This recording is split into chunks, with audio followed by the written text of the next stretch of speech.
how can people get better at facing things that scare them?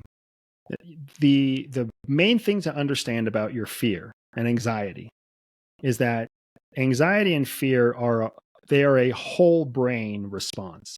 Whole brain meaning your left brain and your right brain. Now, the left and right hemispheres of the brain are not the same. The left brain controls your logic. The right brain controls your emotion. So whenever an external input presents itself, whether it's a ball of socks in the corner that you think is a rat, or whether it's an actual human being pointing a gun at your face, whenever external data presents itself, the brain, both the left brain and the right brain, simultaneously get that input. They get that input because our five senses, sight, sound, feeling, smell, taste, all five of those senses are connected to both hemispheres of the brain simultaneously. So that means when something that triggers your anxiety or triggers your fear presents itself, it's presenting itself to both your logical brain, your rational brain, and your emotional brain or your irrational brain. It's connecting to both simultaneously. For most people, they don't realize that. They don't realize that the input is hitting both your left hemisphere and your right hemisphere simultaneously. The makeup of the brain, the chemical nature of the brain, means that the right hemisphere of your brain processes information faster because it relies on a series of cognitive biases, internal beliefs, and assumptions. That's why creative people like artists, musicians, even carpenters, you'll find that creative people often create very similar ways, meaning a musician will create more of the same kind of music. That's why you see rappers create more rap, country musicians create more country songs, right? Harp players create more harp music. It's because their creative brain is very congruous. It's very consistent. They see the world through this lens of biases, predispositions, and assumptions. So that makes the right side of your brain, the irrational, emotional side of your brain, it makes it work very quickly. Whereas your logical brain, the left side of your brain, that's the part of your brain that's charged with executing rational thought, mathematics, engineering, problem solving, the scientific method. Those things go much slower. It takes much more time. That's why you can write a poem or you can write a paragraph. But depending on whether you are gifted in poetry or prose, you will write one or the other faster, right? Because your left logical brain, your rational brain, works through a series of processes, not a series of assumptions. So going back to our point, some external fear input presents itself. Both sides of the brain get that fear input at the same time. Well, guess which side of the brain comes up with a conclusion about that object fastest? The irrational brain, the right side of the brain, because it just processes everything through a series of assumptions and biases. The left side of the brain is still processing the input. It hasn't reached a conclusion yet, but both the left side and the right side of the brain will come to a place in the cerebral cortex, the core of your brain, that will create a physiological response to that input. It's really just a race. It's a race between the left brain and the right brain to who reaches a conclusion first and dictates the physiological response to the external input. Every time that the right brain wins that race, you end up feeling fear or anxiety. By the time the left brain catches up, that is oftentimes the moment where you feel the relief, where you're like, oh, that wasn't a snake. That was just a stick in the grass. So both parts of the brain are processing at the same time. People who have anxiety, they know this very well. They will panic about some what if. What if my children's bus gets in an accident on the way home from school? And they'll take that external fear input and they'll process it and chew it over and over again. And the irrational right side of their brain will take over and it'll make them panicky. It'll create indigestion. It'll make their heart rate increase. It'll make their body temperature increase. It'll give them cold sweats. Meanwhile, the left side of their brain is like, it's not likely that there's going to be an accident. If there is an accident, it's a big bus. That bus is probably going to do more damage to the car than the car that hits the bus. But all of that logical thinking is drowned out by the chaos that's coming from the irrational brain.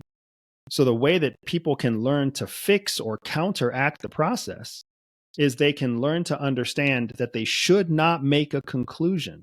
Do not land on a conclusion as quickly as you normally would. You know that both sides of your brain are processing the information, and you know that both sides of the brain are going to process that information very quickly.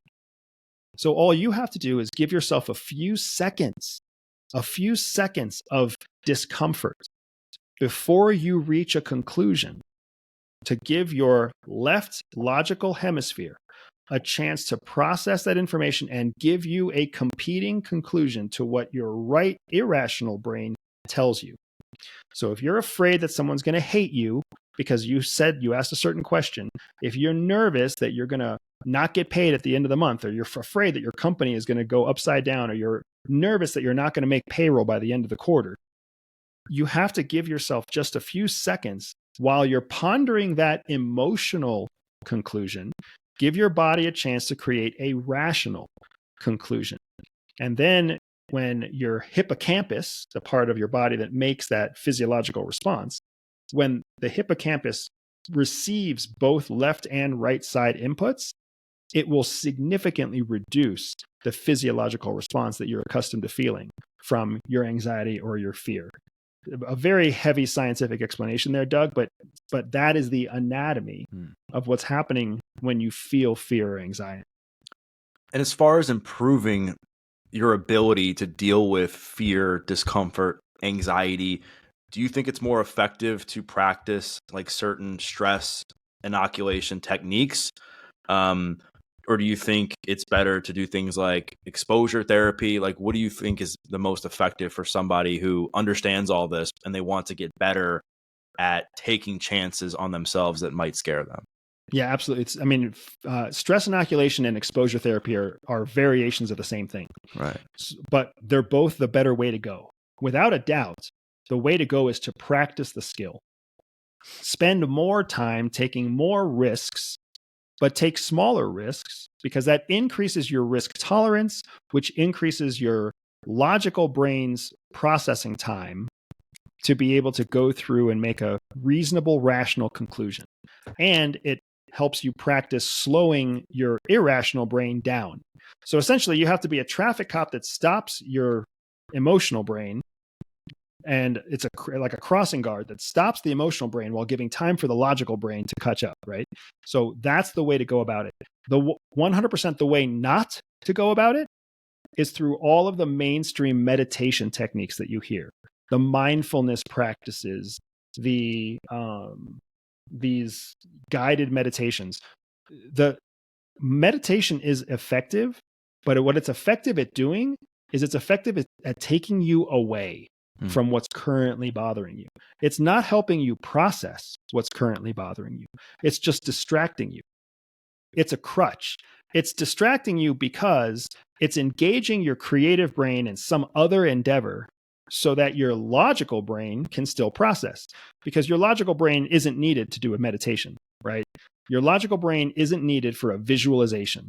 When some hypnotist or some therapist is telling you to visualize waves on a sandy shore, that's 100%. That's your right brain, your creative brain. Your left brain is left to process. So all of the meditation stuff out there is just a distraction. It's not a tool that helps you to actually improve. It's just a crutch.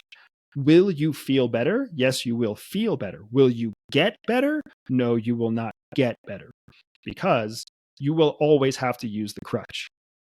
Whereas what we're talking about is a practical exercise to actually get better, to take more risks, to process anxiety faster, to reduce your overall anxiety without having to spend time in a set of crutches or in a wheelchair, like what happens with meditation or mindfulness exercises. What would be an example of something somebody could do on like an everyday basis to work on that skill of being able to be more comfortable with dealing with anxiety, fear, and stress? So one of my favorite practices is actually journaling, because when you journal, it does two things, right? Journaling, one, helps you create a record of what you've experienced. And two, the actual physical act of writing in a journal, whether it's a digital journal or a physical journal, the actual process of writing in the journal means that you have to engage both your left and right hemispheres of your brain to create this document that gets put into a book.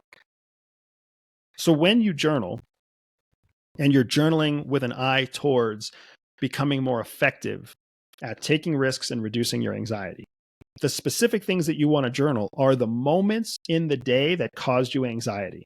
And then you also want to journal what you did in those moments to reduce or overcome your anxiety. So, for example, if you have I'm an entrepreneur, so I tie a lot of things back to business. If you see a low sales day, right? If I'm accustomed to seeing $2,000 in sale per day and I see $500 in sales per day, it's really easy for me to start worrying about what's the end of the month going to look like? Am I going to meet payroll? What's the next quarter going to look like? Am I going to lose my business? If I lose my business, how am I going to lose my house? You can see how this anxiety gets out of control for a lot of people.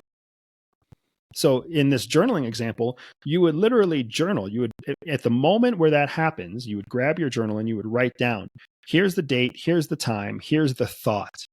Today's a low sales day.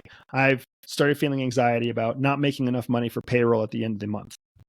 And then literally also start journaling what your logical brain is trying to say that you can't hear over your irrational brain. Well, my logical brain is saying that today is Wednesday. And when I look back over all of my weekly sales, Wednesday is always a low sales day. And this Wednesday is a holiday. And people that buy my product aren't going to my store on a holiday. When you start to like journal out what your logical brain is telling you, you actually start to slow down that irrational brain, speed up the rational brain, and document the whole process.